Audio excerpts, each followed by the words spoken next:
It is our sacred duty to defend the world, and it's what I'm going to do.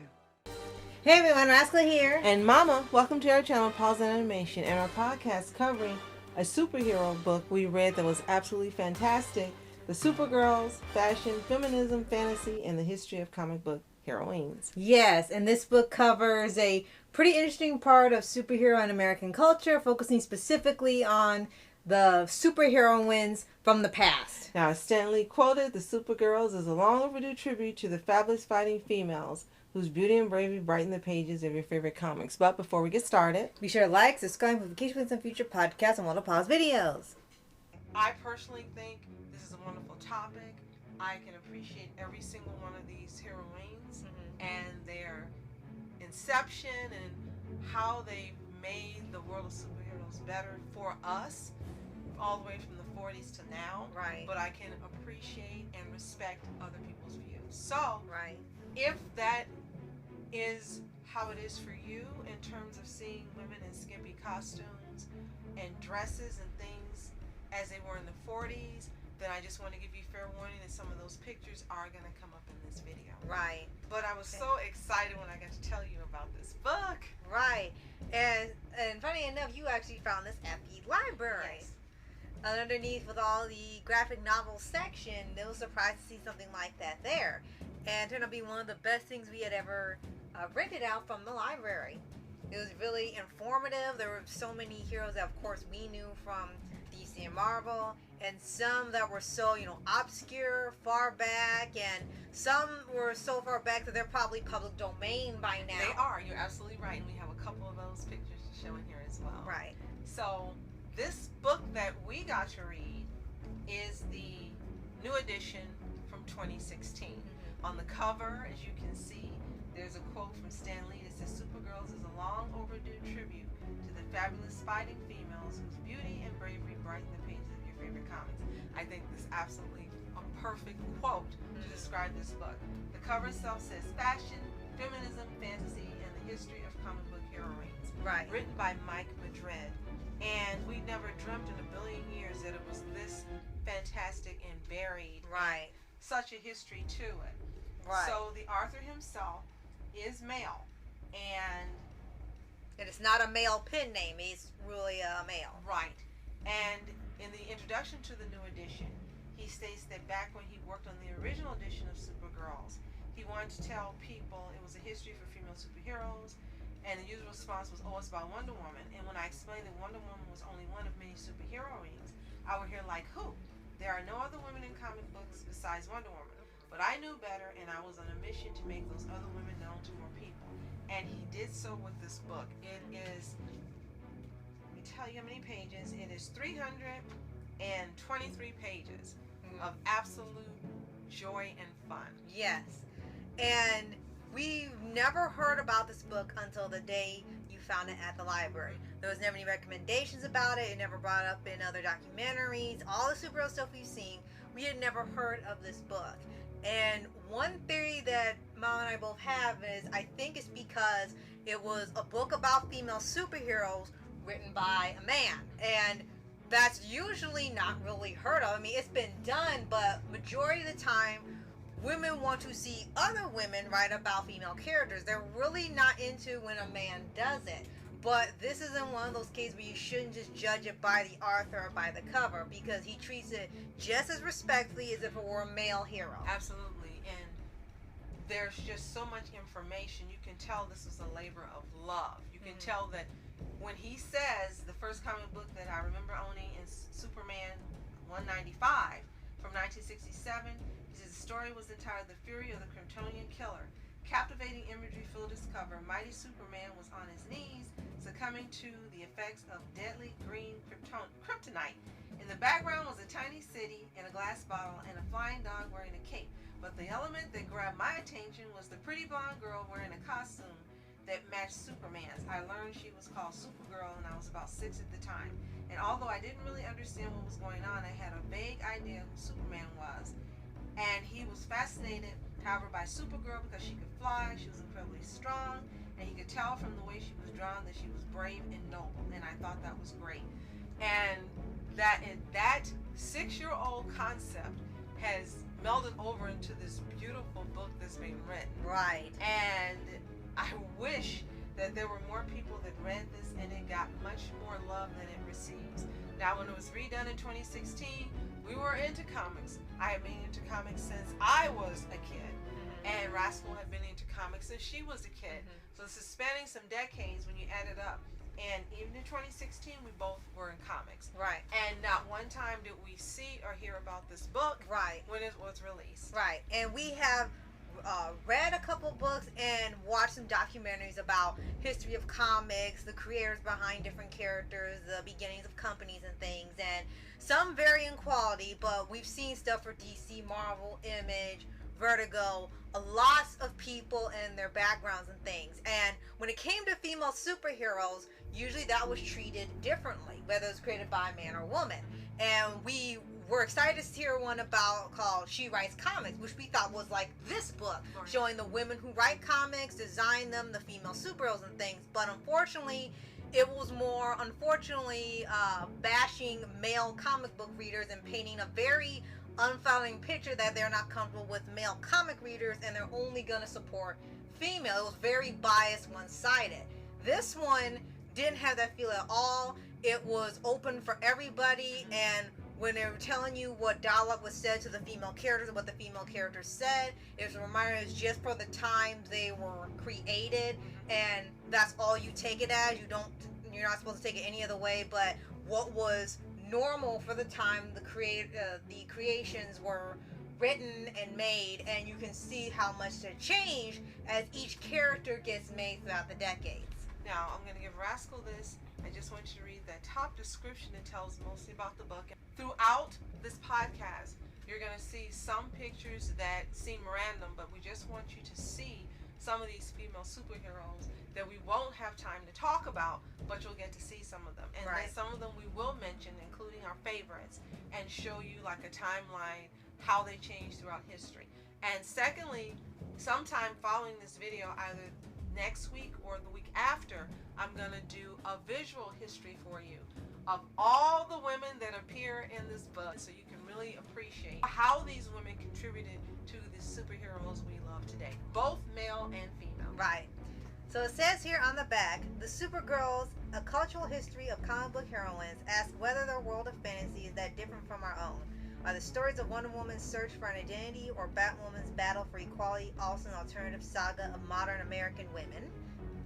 And as the comic book superheroines Ben Steele travel across time and space and wield the mighty forces of nature. These powerful females do everything that male heroes do, but they have to work their wonders in skirts and high heels. I think there's no way to appreciate any of the heroes today without appreciating the Supergirls. And the table of contents, you should be seeing a picture now, shows that it began in the 1940s, all the way through the 2000s and beyond, or 2016. There's no way to appreciate any version of today's Wonder Woman without appreciating the original. The same for Catwoman, the same for Storm, the same for even Mary Marvel. There became a recent interest in her after the second Shazam movie. Right. And what you're seeing in that movie, we had read about in this book last year when we first read it, that she was an original character. Right, and she was actually kept accurate to her original idea. Except for in the movie, she's not Billy Batson's twin, but in the original concept comics, she was his twin sister who was not only more powerful and more popular, she could outdo him in everything. And the way it was written, Billy didn't mind. I absolutely love it. But there's no way to appreciate any of the heroes we love without appreciating these women from the 40s. It is absolutely impossible. And again, you have to look at it in the concept of the times it was written. They had to look glamorous with the high heels, the pretty dresses, and the makeup. They were intelligent, and some of them were even very wealthy. And we're going to get into a few of these with you so that you can see why we end up loving this book so much. At the time it came out, it was $17. This is a steal. So Amazon has it available. I will be getting this from Amazon this week because I want to own it and just really be able to sit and read it anytime I feel like reading it. So the first chapter is called Goddesses of Tomorrow. Why does he call it that? because they took the idea of women during the time and how they were perceived and how they were to be, and they were the blueprints for the heroes we have now. So there was no thought of buying a Supergirl comic or one of that other lady named Wonder Woman who all the other guys seemed to really hate. It didn't matter anymore once you began to see how they developed them going forward from the 40s.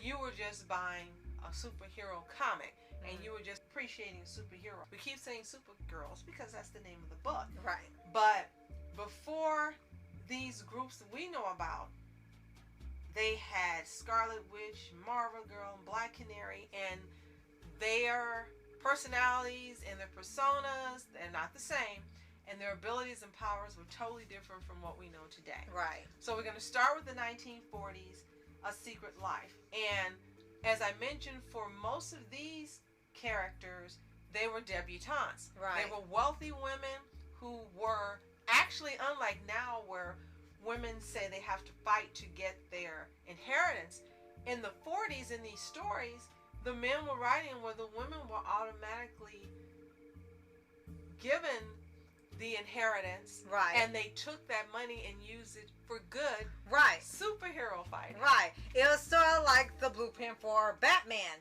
So you could say he ended up being a male version of Absolutely. these debutante female superheroes. Yes. And another thing to bring up is that in the beginning, the majority of them did not have superpowers. They did like Bruce Wayne, where they had to make gadgets, they had to have wit, intelligence, problem-solving skills, thinking on their feet, gadgets that could help them out of a bind, these types of things. They really didn't get powers until you had Wonder Woman and other characters later. So that's what made them even more interesting, that they were able to do all these things without any superpowers. Absolutely. And as you said, Batman's inspiration definitely came from the character known as Phantom Lady. You can see a picture here. Phantom Lady was very popular in the 40s when she premiered. And as a matter of fact, she was so popular that a movie was made by Universal Pictures, if I'm not mistaken, where an actress portrayed her.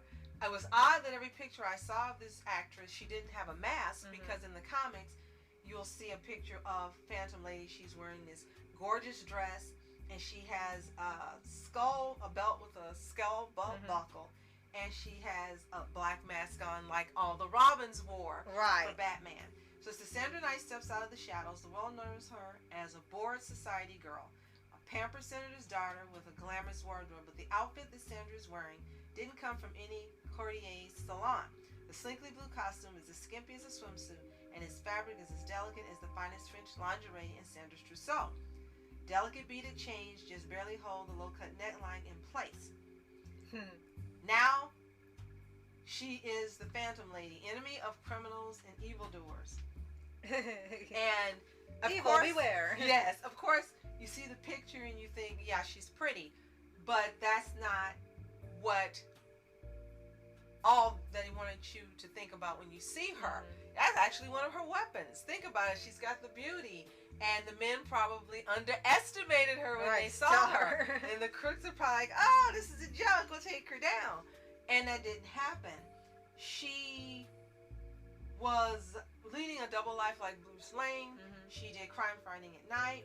She took down gangsters, which were the big things at that time, and racketeers. Right. And in the daytime, she was this prissy debutante with a fiance who didn't understand why he couldn't know where she was at night. It's a normal girl, the normal life. So with this one character, the book states it's 1947, American women had been granted the right to vote less than 30 years earlier. In 20 years, they will be talking about liberating themselves. But for now, women would have to be content to put on scanty costumes and assume a disguise in order to act like themselves. Right. So it's really interesting when you read that. Right.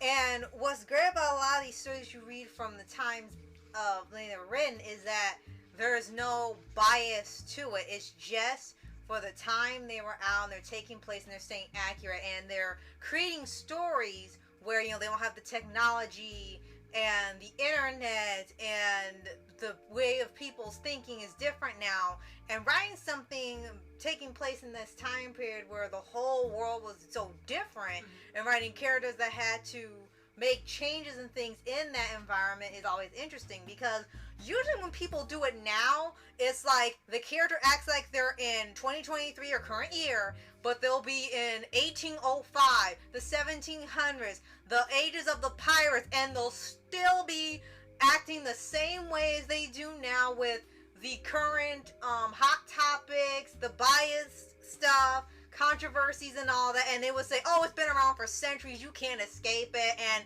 it takes you out of the story and the adventure, because they're bringing in modern day things into stuff that centuries before it became a thing, and saying, oh, it's always like this, you're not gonna escape. But with stories like this, you actually get something different. And I think this inspired a lot of people, because, like you said, with Batman, and part of me thinks of Miraculous because of how she only goes out at night, which was the original concept. I think there's a lot of inspiration from a lot of these women that just doesn't go, credited. Absolutely. And although the prevailing image of the female comic book crime fighter was that of a sexy nymph in a revealing costume at that time, it wasn't always the case. You had the woman in red, who was thought to be the first female crime fighter comics, when actually it was Phantom Lady. Right. She wore a sweeping scarlet cloak with matching mask and skull cape. Sounds a little familiar. Scarlet Witch. Yeah. Also, you had on screen, you can see she's called Phantoma, and she was described as the most remarkable woman ever known. She was a beautiful blonde protectress of the jungle. When evil struck, she transformed into a terrifying skull-faced goddess who judged the guilty with lethal force. Okay. Sounds like Ghost Rider. Yep. So yeah, a lot of these female characters were inspirations for a lot of the ones that we love now. And during that time, of course, you also had another one called Red Tornado. Yes. Whom we're familiar with now as a male living android. But in the beginning, Red Tornado was a woman. And that's why they brought up a female one when they did Young Justice, and he had quote-unquote siblings, and one of them was female. It was actually a nod to far back in this. She was actually known as Ma Hunkle. She was a burly, working-class mother who dressed in long johns and a cape and disguised herself by wearing a cooking pot over her head. Passing herself off as a man, Ma Hunkle stamps out crime in her New York neighborhood, becoming one of the first female superheroes and certainly the first drag king heroine.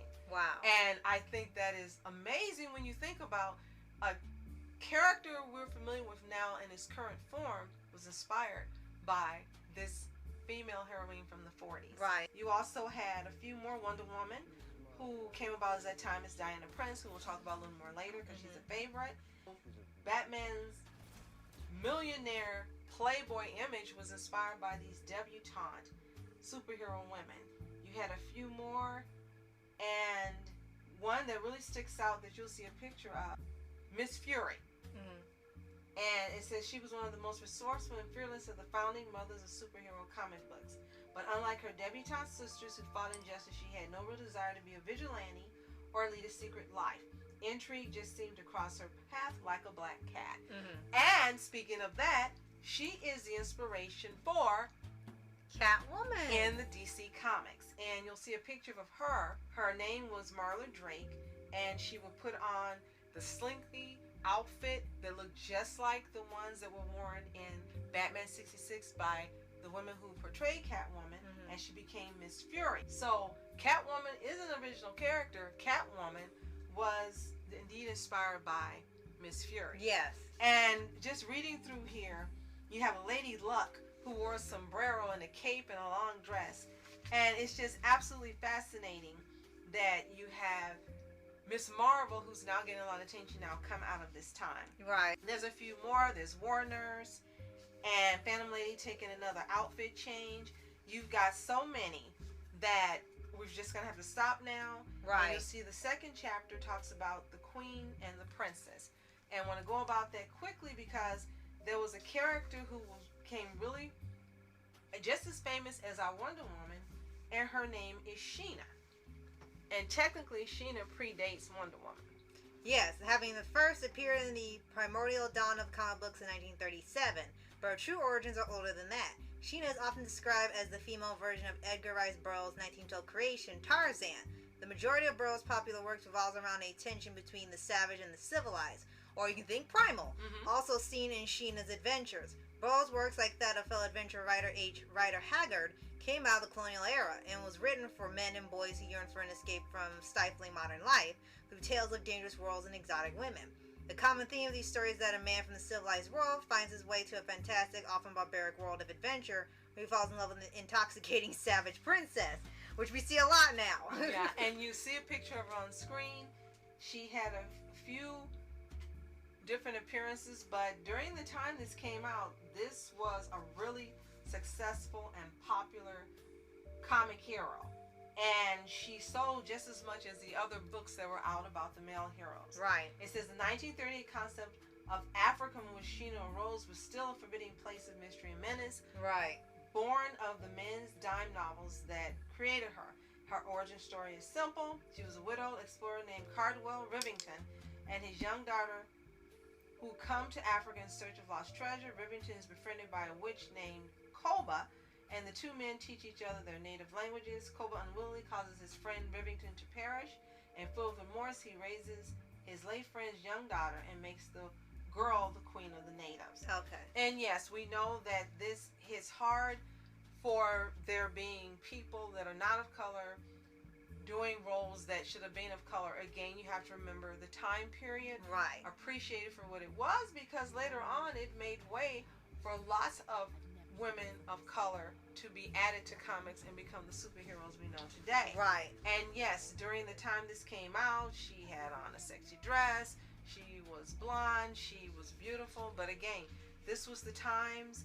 We just have to be grateful that it's not like that now, but also be grateful for that time period that actually had men creating female superheroes for women of that time to look for as inspiration. Right, and it wasn't frowned upon or seen as disrespectful or anything. It was just people writing characters. And also, probably during that time, thinking about the image of how women were, those superheroes probably were the inspiration for a lot of the 40s movies, women that were there. I don't know if you have, but I've seen 40s movies with older relatives who no longer are here, especially one aunt who loved to watch those movies and had me watch them with her. Right. The women had these beautiful clothes. I love the 40s shoes. I wish they were stylish now. But these women were brassy and ballsy and confident and strong, and they didn't take crap. And they would stand up to the men. And in one movie with Jimmy Cagney, you had the woman slap her and he slapped her back, and they slapped back and forth, and that's a famous scene. But that was the image of a lot of the women in the 40s. And definitely now you can see that those characters in those movies, women, were inspired by the superheroes that had been written. And that's a great thing, because you can see the steps being taken for them to be more than just having to be rescued and not being able to take care of things, having a man do it. And there's nothing wrong with that if that's what the woman likes, but it was nice that in the 40s they began to have options to be able to do something different. Quickly, we'll go to the 50s. The superhero girls of the 50s were girlfriends. Batman with Catwoman. Yeah, that was his original ship. And you had her created because in the beginning, the writers thought that Batman would be considered homosexual without having a female to date. He had, at that time, just the first Robin. Dick Grayson. And that was the image that was being circulated. So they created Catwoman, again based on Miss Fury, to be a ship for him. And so our favorite ship, of course, is Wonder Bat, but she was his original ship. And a lot of the male superheroes ended up having these female superheroes created so that they would not be considered gay. And that's interesting.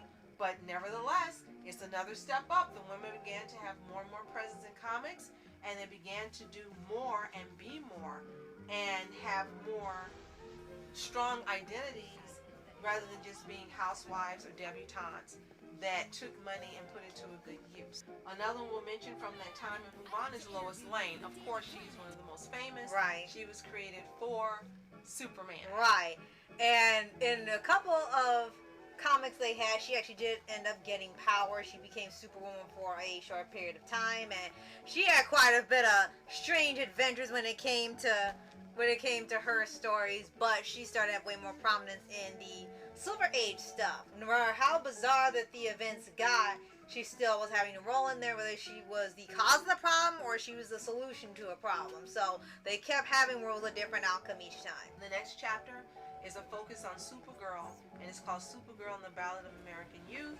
And you'll see a picture where she went through many changes in costumes and personalities, and there are way too many to cover in this review of this book. If you want us to do a separate podcast just dedicated specifically to Supergirl and her growth, let us know in the comments below. Right. You can do the same for Catwoman. Right. And put in the comments below. They can be either featured on my SOFHAB channel, or they may be featured on Paws On Animation. Right. But either way, we'll get them covered for you.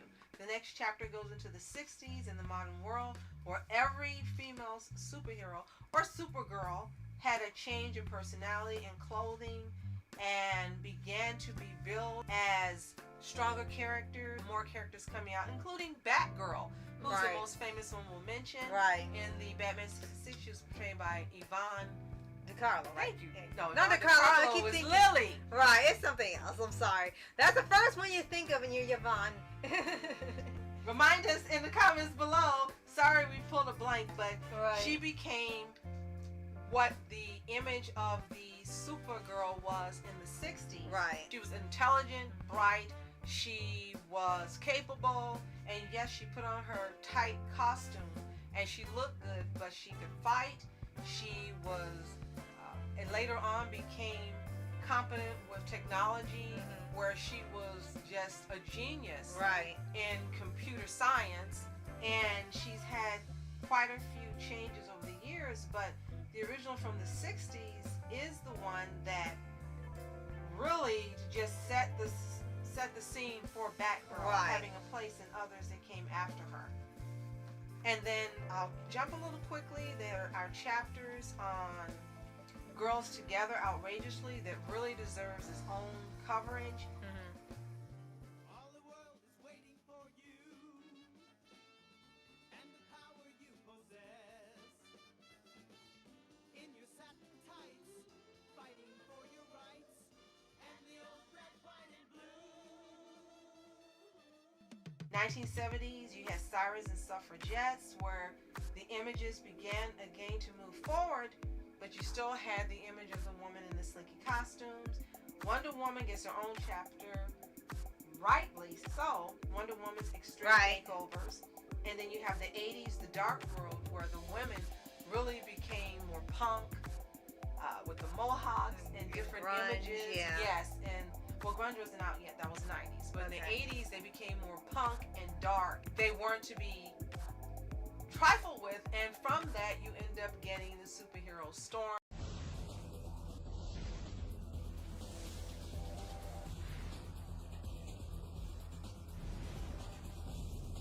Who was one Right. of my favorites. You can see some pictures now of her on the screen. If you want a segment on Storm herself, which we'll probably end up doing anyway because she's one of my favorites, Right. let us know in the comments below.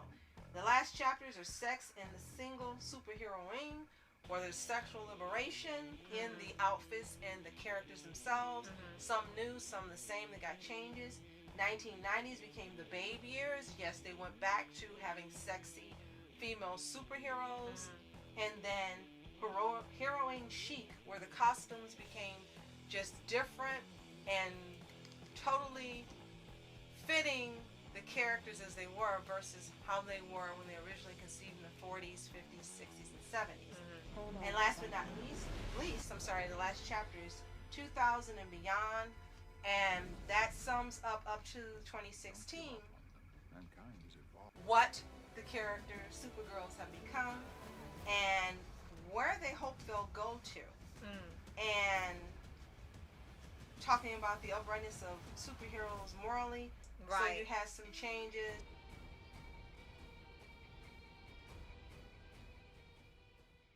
You had Oracle, who was Batgirl, and who was Batgirl first and became Oracle after she became paralyzed from the waist down. You just get a lot of changes. And we got Carol Danvers, who had a lot of changes. And last but not least, so many of these now have had either been included in superhero films or have their own superhero movies or their own superhero TV shows, or they're being streamed or on live TV.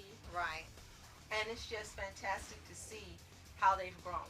Some of the changes you may like, some of the changes you may not. Right. But the best takeaway from this book is that the Supergirls have been part of superhero history, which is an American concept, and we have a plethora of so many that can be inspirational either from the past, present, and in the future. Yes. Any last comments? It's definitely a book that you should pick up regardless of your viewpoint on superheroes, of how intense you are as a fan or just getting into them. This is definitely something you want to read. It's such a rich history of female characters. It's non-biased, non-degrading, non-offensive. It's just as it is, a history book of superheroes. Absolutely. So if you've read the Supergirls, Fashion, Feminism, Fantasy, and the History of Comic Book Heroines, let us know in the comments below. Did you love it as much as we do? Did you find it not up to your taste or standards? Let us know. If you haven't read it, this book is available at your local public library. It's also available to purchase on Amazon as well as at Barnes & Noble. And the Arthur Mike Madrid, he's a San Francisco native who's also created some other books, including the Golden Age Comics Collections, Divas, Dames, and Daredevils, and Vixens, Vamps, and Vipers, and he appears in the documentary Wonder Woman, The Untold Story of American Superheroes. For more information, you can visit Heaven for Heroes, HEAVEN, the number 4, heroes.com. It'll be on screen for you as well. Right. So thank you so much for joining me today. This is my longest review so far to date, and it didn't even touch the surface of this genre of this book and what it offers for everyone, not just women, to be inspired as well. And anyone of any gender can be inspired by the superheroines, or the Supergirls as he calls them, that have appeared over the years. So if you've read the Supergirls, Fashion, Feminism, Fantasy, and the History of Comic Book Heroines, and we hope you have. Long title. Let us know in the comments. And if you haven't, you need to get it from your library and read it. You can even buy it on Amazon. It's running $21.50. Once you read it at the library, you're going to want to own it. It's fantastic. And if you have, let us know in the comments as well. And if you haven't already, subscribe for updates and movie reviews for anime series, anime shows, and all things animation. Absolutely. Thanks so much for joining us today. Subscribing, sharing videos, commenting, joining us for Superhero Month. Yay! As always, You are special. Thank you so much for watching Rascal Entertainment. And I'm Mom Entertainment. Have a toontastic day. Peace. And reporters sitting, flashing lights, trying to walk around, man, who the hell are you? What you wanna do? Well, man, it's on you. Man, it's on you. Met her in my dreams, she was my queen. A castle in the mountaintops, rivers and streams. Plucking sunlight from the sky in my pocket.